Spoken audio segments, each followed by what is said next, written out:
नमस्कार, आप देख रहे हैं दैनिक पंचायती राज न्यूज। मैं हूं आपके साथ श्वेता। मल्टीपर्पज हॉल के लिए निविदा को मंजूरी।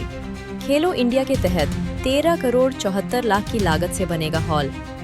राज्य शासन ने बिलासपुर में खेलो इंडिया योजना के अंतर्गत प्रस्तावित मल्टीपर्पज हॉल के निर्माण के लिए 13 करोड़ 77 लाख रुपए की निविदा को मंजूरी प्रदान कर दी है। इस स्वीकृति के साथ ही निर्माण कार्य में तेजी आने की उम्मीद है। प्राप्त जानकारी के अनुसार स्वीकृत राशि से मल्टीपर्पज हॉल के निर्माण के साथ साथ विद्युतीकरण एवं बाउंड्री वॉल का कार्य भी कराया जाएगा।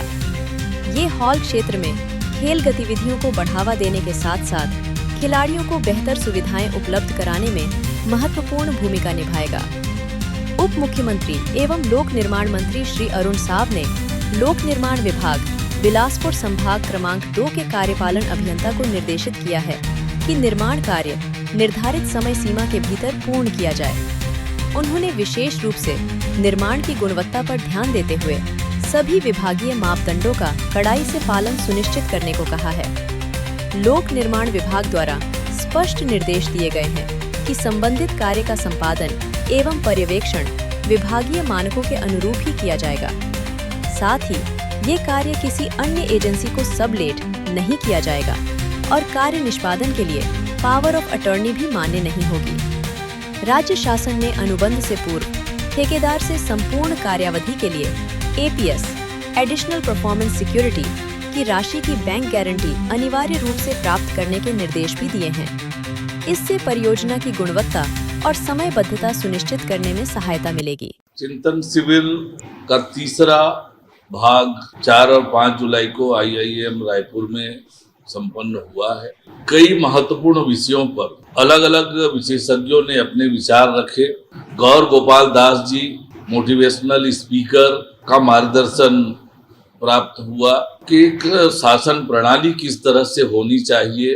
पौराणिक बातों का उल्लेख करते हुए उन्होंने ये विस्तृत रूप से जानकारी दी कि किस तरह से शासन तंत्र होना चाहिए, शासन प्रणाली होनी चाहिए। प्राकृतिक खेती को लेकर बृहद चर्चा 2 अलग अलग सत्रों में हुई कि आखिर प्राकृतिक खेती क्या होती है, उसके क्या लाभ हैं और अभी ये कहाँ हो रहा है। हमारे राज्य के भी कुछ जिलों में प्राकृतिक खेती कुछ किसान करते हैं। प्राकृतिक खेती कम लागत में अच्छी खेती है और बहुत लाभदायक खेती है, ये जानने और समझने को मिला। रासायनिक खेती का क्या नुकसान हमें हो रहा है, इसकी बृहद चर्चा हुई। तो निश्चित रूप से ये जानकारी भी हमारे लिए महत्वपूर्ण रही।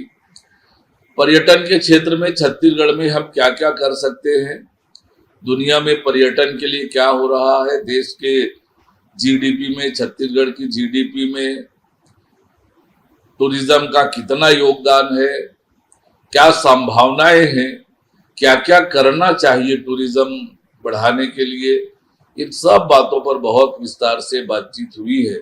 ऐसे ही अन्य कुछ विशेषज्ञ अपनी बातों को उन्होंने रखा है।